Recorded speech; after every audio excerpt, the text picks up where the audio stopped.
है यो, कैसे हो? तो फिर काफी ज्यादा मार्केट पे अभी नया डिसीजन हुआ है। आरबीआई ने कुछ तगड़े स्टेप लिए हैं फॉरेक्स ट्रेडिंग को लेके।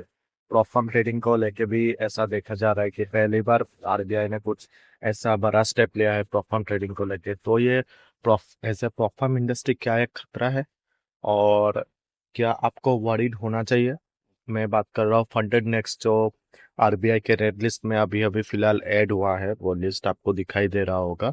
तो उस उसका क्या है? अभी आपको फंडेड नेक्स्ट में ट्रेड करना चाहिए या फिर दूसरे और कोई प्रोफर्म में ट्रेड करना चाहिए, या फिर आप प्रोफर्म में कभी भी अकाउंट नहीं लिए हो अभी तक, तो क्या आपको प्रोफर्म में अकाउंट लेना चाहिए, नया कैपिटल से ट्रेड करना चाहिए, या फिर आपको मतलब फॉरेक्स में ट्रेड ही नहीं करना चाहिए? इस वीडियो में मैं आपको बताने वाला हूँ। देखो, पहले मैं बात करता हूँ फंडेड नेक्स्ट के बारे में।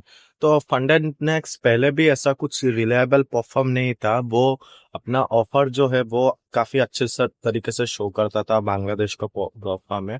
वो कुछ 15% आप जो चैलेंज फेस में आप प्रॉफिट करते हो उसका भी देते हैं। मतलब आप पकड़ लो, आपने $100,000 का अकाउंट लिया है तो $13,000 आपने प्रॉफिट किया, तो उसका 15% जितना भी होता है वो आपको दे देता है वो। तो ऐसा कुछ उनका था जो कि इंडस्ट्री में वो ही सिर्फ दे रहे थे। कुछ और भी एक दो फार्म्स थे, लेकिन funded next was the most famous amongst them. Okay, तो उसके लिए वो लोग थोड़ा फेमस थे, और काफी सारे इन्फ्लुएंसर को भी एफिलिएट मार्केटिंग से जोड़ रखा था, और इन्फ्लुएंसर मार्केटिंग काफी अच्छी तरीके से करते हैं वो, तो उसीलिए वो थोड़ा फेमस थे।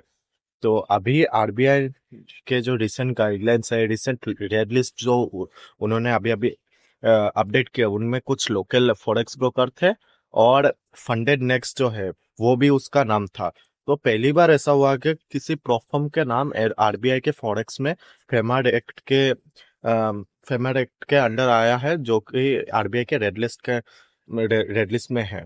ओके, तो फंडेड नेक्स्ट तो मैं ऐसे भी, आप अगर पूछते मेरे से, तो फंडेड नेक्स्ट को मैं चूज करने से मना करता, क्योंकि उसका परफॉर्म इतना रिलायबल नहीं है। उनका पे आउट का भी काफी सारा इशू है। If you are famous in social media तो फिर आपको फिर अच्छा वो लोग पे आउट देते हैं, लेकिन नॉर्मल लोगों के लिए जिनका सोशल मीडिया प्रेजेंस नहीं है, उनके लिए तो काफी ज्यादा टफ है ब्रो वो परफॉर्म। तो अभी बात करते हैं फंडेड नेक्स्ट में। अगर आप फिर भी प्रॉप अकाउंट लेना चाहते हैं, तो मुझे पता नहीं क्यों लेना चाहते हैं आप।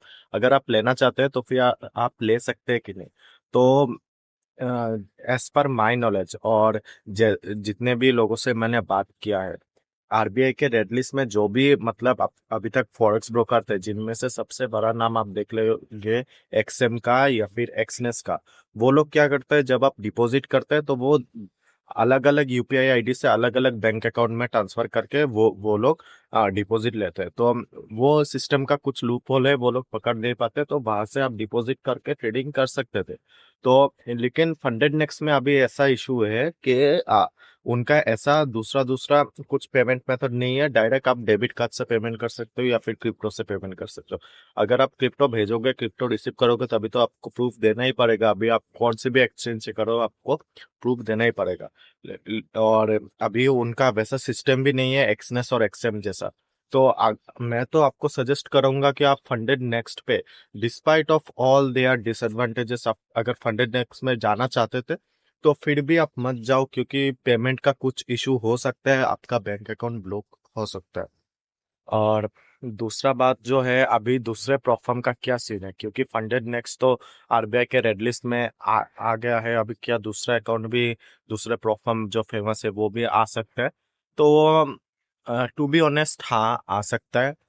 बहुत से चांसेस है आके आ सकता है, क्योंकि एफटीओ में भी आया था दूसरे, वो आरबीआई के रेड लिस्ट में, तभी एफटीओ में ने भी इंडिया में सर्विस देना बंद कर दिया था।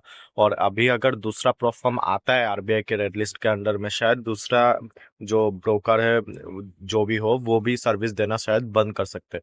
तो this is very big disadvantage as a Indian trader, जो कि फॉरेक्स मार्केट में ट्रेड करना चाहते हैं।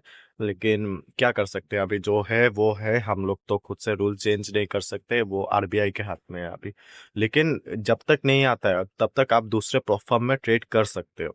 और अगर आप मुझे मेरा रिकमेंडेशन पूछते हो कि मैं कौन सा प्रोफार्म आपको रिकमेंड करता हूँ, तो वो अनडाउटली है द 5%। द 5% आपको रियल कैपिटल प्रोवाइड करता है, आप वहाँ पे ट्रेड कर सकते हो।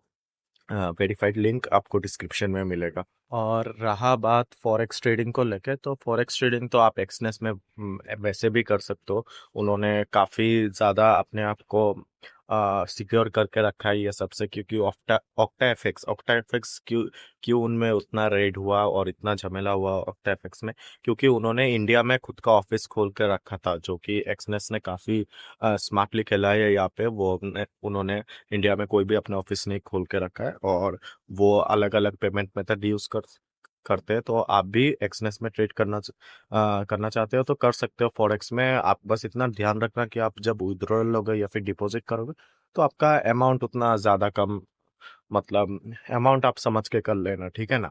क्या बात बोल रहा हूँ, अब समझ लीजिए बात। तो इस वीडियो के लिए इतना ही। आई होप आपका जो डाउट था आरबीआई के अपडेटेड रेड लिस्ट को लेके, फंडेड नेक्स्ट को लेके, प्रोफार्म इंडस्ट्री को लेके, और forex trading as a whole को लेके कि इंडिया में क्या फ्यूचर हो सकता है, आई होप कुछ ना कुछ आपका क्लियर हुआ होगा, या फिर आपका जो भी क्वेश्चंस था वो क्लियर हुआ होगा। अगर हुआ है तो please like share and subscribe, and guys please subscribe. मैं काफ़ी अच्छा वीडियोस लाऊंगा आपके लिए। आपके हर एक कमेंट जो करोगे, आप जो वीडियो मांगोगे वो मैं आपको ला के दूंगा।